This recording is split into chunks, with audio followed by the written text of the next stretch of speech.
ധർമ്മപ്രമാണം. ധർമ്മപ്രമാണ വ്യൂവേഴ്സിക്ക് ഒരിക്കൽക്കൂടെ സ്വാഗതം. വാദ്യ மகுடாபிஷேகம்னு ஏதாவது சாஸ்திர விதி இருக்கா? அது எப்போ வாக்க எந்த வயசுலயாக்கும் பண்ணணும், எப்படி பண்ணணும், അതൊന്ന് വിളക്കിനാ தேவையில்லை. മകുടാഭിഷേകം சொல்ற ഒരു വിധി നമ്മ അസ്ട്രോളജിയില് പ്രത്യേകമായി ചൊല്ലിയിരിക്കാൻ. കാരണം അസ്ട്രോളജി പ്രകാരം എപ്പോഴുമേ 120 വയസ്സാക്കും ഒരു മനുഷ്യനുടെ ആയുസം. കാലത്തോട് നിർണയം വെച്ച് നമുക്കൊന്നും മനുഷ്യനുടെ ആയുസ് ചൊല്ലാൻ പറ്റാതെ. അപ്പോ 120 വയസ്സ് அந்த இது കഴിഞ്ഞാല് 110 വയസ്സിലേന്റെ 120 ആയി കഴിഞ്ഞാൽ എപ്പോ വേണമെന്നാ മകുടാഭിഷേകത്തെ പണിയോട് വരിക. അപ്പൊ മകുടം ചൊല്ലുന്ന ഒരു നമ്മൾ നിറയെ നമ്മ കിട്ടിയിരിക്ക ആഭരണങ്ങൾ അതെല്ലാം വെച്ച് അവൾ അഭിഷേകം പண்ற ഒരു രീതിയൊക്കെ. അപ്പൊ അത് കൽപ്പവൃത്തത്തിലെ ചൊല്ലിയിരിക്കുക അന്ത വിധി. അത് കഴിഞ്ഞ് നമ്മ അസ്ട്രോളജിയിൽ അത് പ്രത്യേകമായി ചൊല്ലിയിരിക്കാൻ കൊഞ്ചം.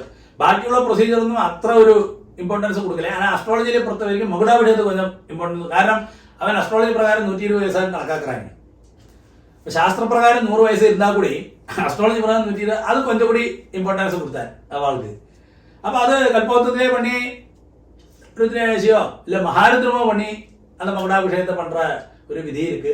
அது ഏറ്റവും വലിയ ശ്രേഷ്ഠമാക്കും. அதுக்கு மேல എന്നൊരു അവാദ പ്രത്യക്ഷ ദൈവം சொல்றான். മകുടാഭിഷേകം பண்ற ഒരാൾ ഉണ്ടെന്ന അവാദ പ്രത്യക്ഷ ദൈവം.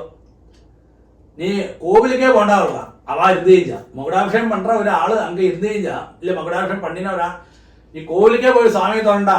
അവളെ എന്തെങ്കിലും പ്രാർത്ഥന കാലിൽ വിழுந்து നമസ്കാരം പണി അവള് പ്രാർത്ഥന പണിനാ പോലെ അവളെ ആരാധിച്ചാൽ പണി சொல்றான். അത്രത്തോളം പ്രസക്തി ഇരിക്കുന്ന മകുടാഭിഷേകത്തിൽ. അപ്പൊ അതും കൽപ്പവൃത്തത്തില് നേരത്തെ ചൊന്നമാരെ ഷോഡശോപചാര പൂജ പണി, ഇന്ദ്രാരെ അഷ്ടദിക്പാലകരെ ആവാഹനം പണി, ബ്രഹ്മനോട് അതിദേവത പ്രത്യദേവതകളെ ആവാഹനം പണി, അതാണ് പ്രജാപതി വള്ളാർക്കാള് എല്ലാരെയും ആവാഹനം പണി തൃപ്തിയാ ഒരു കുറവുമില്ലാക്കി അന്ന് മകുടാഭിഷേകം നടത്തില്ല. അതോട് പ്രൊസീജിയർ.